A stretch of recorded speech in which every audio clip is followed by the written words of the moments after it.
We provide you the platform to turn your dreams into reality. Give wings to your aspirations with KR Mangalam University. अब बात अहमदाबाद विमान हादसे की, जिसको लेकर कई सवाल हैं। सवाल ये कि आखिर हादसे के पीछे की वजह क्या है। विमान का ब्लैक बॉक्स मिल गया है जो इस हादसे का राज खोलेगा। न्यूज़ नेशन ने फ्लाइट सिमुलेटर के अंदर aviation expert captain Alok Singh से समझने की कोशिश की कि विमान के अंदर ब्लैक बॉक्स काम कैसे करता है।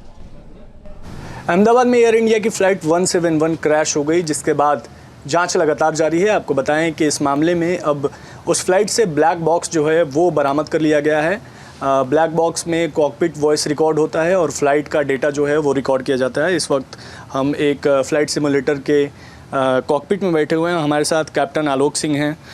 पहला सवाल तो ये है सर कि जिस तरीके से भीषण हादसा हुआ, तमाम पैसेंजर की जान चली गई, एक जो है वो लगे बच गए। एविएशन के इतिहास में बहुत दुखद घटना है। सवाल ये है कि ब्लैक बॉक्स कैसे बच जाता है ऐसी घटनाओं में? जी, पहली बात तो ब्लैक बॉक्स की जो लोकेशन होती है नॉर्मली एयरक्राफ्ट के टेल में होती है। अच्छा।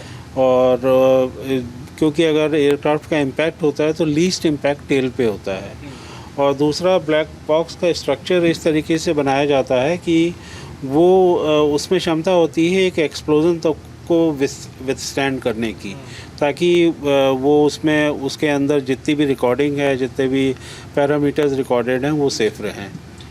ब्लैक बॉक्स सर होता क्या है आम भाषा में, अगर हम समझने की कोशिश करें तो क्या होता है? बेसिकली कहने को इसे ब्लैक बॉक्स कहा जाता है, पर एक्चुअली में ये ऑरेंज कलर का होता है।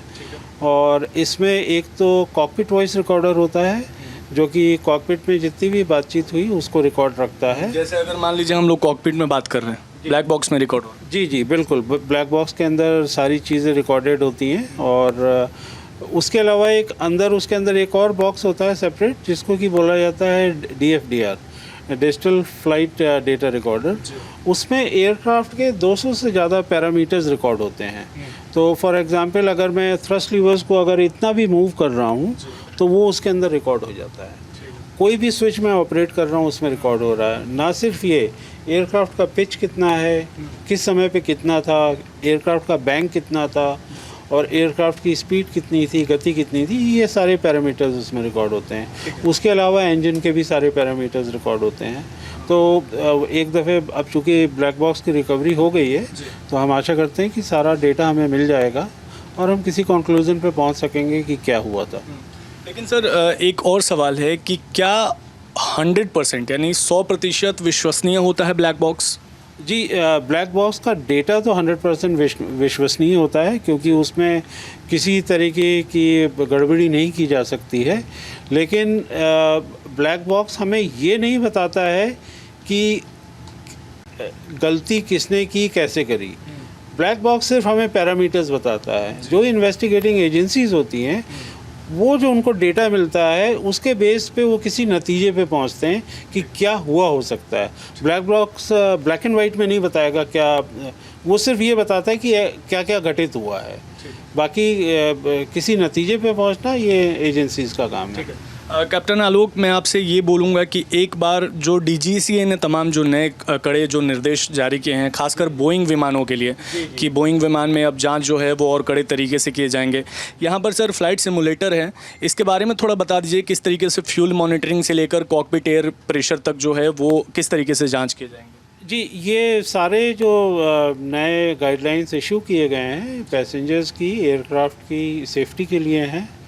और बेसिकली ये एयरलाइंस को डायरेक्शंस दिया गया है कि आप इंश्योर करिए, आपके जो एयरक्राफ्ट मेंटेनेंस इंजीनियर्स हैं किसी भी एयरक्राफ्ट को जब डिस्पैच करेंगे सर्विस के लिए, कि ये सारे सिस्टम्स को अच्छी तरीके से चेक करेंगे, डबल मेक श्योर करेंगे कि nothing is wrong. This is for passenger safety.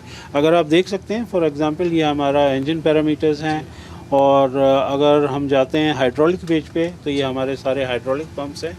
तो ना सिर्फ वो यहाँ पे चेक करेंगे बट एक्चुअली फिजिकली भी चेक करेंगे, मेक श्योर करेंगे कि everything is working properly before the dispatch the aircraft for service. ठीक है सर, मैं अपने दर्शकों को एक और चीज़ दिखाने की कोशिश करता हूँ। ये फ़्लाइट जो है इस वक्त रनवे पर खड़ी है, सिमुलेटर है, और इसको सर थोड़ा सा एक बार टेक ऑफ करके हमारे दर्शकों को दिखाने की कोशिश कीजिए सर कि किस तरीके से टेक ऑफ होता है ये फ्लाइट। जी श्योर, मैं आपको ये करके दिखा देता हूँ। और बताते जाइए सर कि कौन कौन सा जी, बेसिकली अभी हमारा ये पार्किंग ब्रेक है, ये हमारा फ्लैप कॉन्फिग 1 टेक ऑफ पे है। और अगर आप यहाँ पे देख सकते हैं तो यहाँ पे टेक ऑफ लिखा हुआ है, ये सारे पैरामीटर्स ग्रीन में दिखाई दे रहे हैं। That means everything is normal. अगर कुछ भी एबनॉर्मल होता है तो हमारे पास इमीडिएटली वार्निंग आ जाती है। फॉर एग्जांपल मैं आपको एक करके दिखा देता हूँ। ये जैसे हमारा पार्किंग ब्रेक ऑन है और अगर हम थ्रस्ट लीवर्स ऐड करते हैं,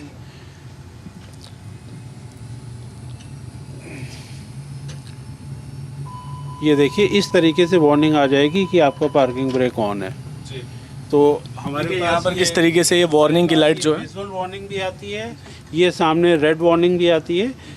ये तो सिर्फ पार्किंग ब्रेक का मैंने आपको एक एग्जांपल दिया है, पर अगर किसी भी तरह का एयरक्राफ्ट के अंदर सिस्टम फेलियर भी है तो वो वार्निंग इमीडिएटली यहाँ पे इस तरीके से आती है। अब हमको आपको एक नॉर्मल टेक ऑफ करके दिखा देते हैं। जैसे ही हमने थ्रस्ट लीवर्स थोड़े से इंक्रीज़ किए ताकि इंजन से स्पूल अप हो जाएं, स्टेबलाइज हो जाएं, और ये थ्रस्ट लीवर्स हमने ऑल द वे फॉरवर्ड कर दिए टेक ऑफ के लिए। आप देख सकते हैं हमारे एयरक्राफ्ट की गति बढ़ रही है। देखिए ये फ़्लाइट जो है वो रनवे पर अब एक गति पकड़ रही है और धीरे धीरे आगे बढ़ रही है। मैं चाहूँगा एक बार आगे रनवे की आप तस्वीरें दिखाइए कि किस तरीके से ये सिमुलेटर है, लेकिन जो एक्चुअल विमान होती है, फ़्लाइट होती है, वो भी इसी तरीके से जो है रनवे पर आगे बढ़ते हुए नज़र आती है। और यहाँ पर डिसीजन स्पीड है V1 140 नॉट्स। इस पर्टिकुलर एयरक्राफ्ट के लिए जब हम यहाँ पे पहुँचे तो हमने एयरक्राफ्ट को रोटेट कर दिया और ये टेक ऑफ हो गया। अब जो विमान दुर्घटनाग्रस्त हुआ है उसमें लगभग इसी समय प्रॉब्लम आ गई थी टेक ऑफ के समय। टेक ऑफ होते ही टेक ऑफ होते ही तो जी बिल्कुल।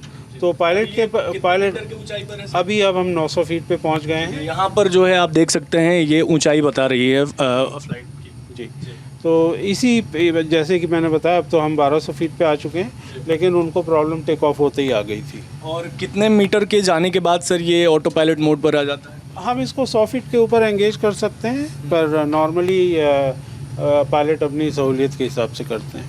ठीक है, बहुत शुक्रिया कैप्टन आलोक बात करने के लिए। तो देखिए ये विमान किस तरीके से चलता है ये तो हमने आपको दिखाया है, और ख़ासकर DGCA ने जो नए नियम जो हैं वो बोइंग विमानों के लिए जारी किए हैं उसके बारे में भी कैप्टन आलोक ने बातचीत करते हुए बताया, और ब्लैक बॉक्स क्या होता है इसके बारे में भी पूरी डिटेल के साथ बताया। वीडियो जयराम यादव के साथ विशाल पांडे, न्यूज़ नेशन, दिल्ली।